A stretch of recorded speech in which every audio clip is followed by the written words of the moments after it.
અહીંયા બેઠેલા કોઈ બી વ્યક્તિ એવું ખરી કે જેને પોતાના ઘરની અંદર ઘર ચલાવવામાં ક્યારેય કોઈ સમસ્યા જ ના આવી હોય, કે મારા ઘરમાં વ્યવસ્થા કર્યા પછી કોઈ દિવસ કોઈ સમસ્યા આવી જ નથી, તોય દરરોજ સવારે જયારે આપણે જાગીએ ને, ક્યારેક નળ લીકેજ હોય, તો ક્યારેક ઘરમાં કોઈ નાનું બાળક કંઈક ભોજન લેતા લેતા નીચે નાખી લે તો ગંદકી દેખાશે, ક્યારેક બારી પાસેથી ટપકતું પાણી પડતું હશે, તો ક્યારેક તમારી લાઈટ બગડતી હશે. એક ઘરમાં 5-7 લોકો રહેતા હોય તોય વહેલી સવારે જાગશો ત્યારે ઘરની અંદર નાની મોટી કોઈ બી એક તકલીફ તમને મળશે મળશે ને મળશે. અને અહીંયા જેટલા મારા ભાઈઓ બેઠા છે ને, એમને હું પૂછવા માંગુ છું, એક પડદાનો હુક તૂટી ગયો હોય ને ઘરમાં, અને હુક નાખવા મારી બેને ઘરેથી તમને કીધું હોય ને, તો કેટલી વાર તમે ભૂલી ગયા હશો. જરાક જોરથી બોલો, એમાં શરમાવાની જરૂર નથી, એ તો બધા ઘરની એક જ કહાની છે ભાઈ. પડદાનો એક હુક બહાર દુકાનમાં મળતો જ હોય છે, તમારે તો કોઈ પ્લાન પાસ બી નથી કરવાનું, તમારે તો કોઈ ટેન્ડર બી નથી કરવાનું, તમે તો ઘરના રાજા છો, મન થાય કરી શકો. તોય કોઈક વાર 2-5 દિવસ મોડું થઈ જાય છે કે નથી થતું. એક દૂધની થેલી લાવવાનું કીધું હોય ને તોય આપણે 4 વાર ભૂલી જતા હોય. અને એવા સમયે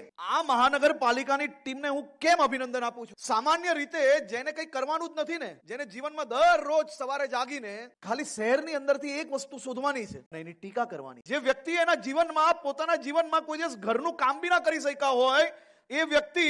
કે જેને જીવનભરમાં ખાલી ને ખાલી વહેલી સવારે જાગીને દુનિયાભરનું શહેરની અંદરથી કઈ વસ્તુ એવી છે કે આજે મારે એનો વિડીયો બનાવાય અને મારે કઈ બી કરીને હીરો બનાય, એવા તમને દર ગલીએ આજે લોકો મળશે. પણ સમાજના રખવાલા તરીકે આપણે સૌએ નક્કી કરવાનું કે જે વ્યક્તિ માત્ર ને માત્ર આ પ્રકારની વાતો, કે એક નાની સમસ્યા, હમણાં કચરો નાખી લે અહીંયા કોઈ, અને બીજી મિનિટે તમે કોઈ ફોટો પાડ લો, તેનો મતલબ એ થઈ ગયું કે આખી મહાનગરપાલિકા કામ જ નથી કરતી. જેમને પોતાના જીવનમાં માત્ર ને માત્ર ખાલી ને ખાલી ટીકા કરવી છે ને, એવા લોકો તમારી પાસે તમારી સામે નજરે આવે ને ત્યારે ખાલી એક કામ આપવાનું, એક કામ માત્ર આપવાનું અને કહેવાનું કે ચલ ભાઈ તું આવ, આમાં સાથે ને આનો નિકાલ લાવ.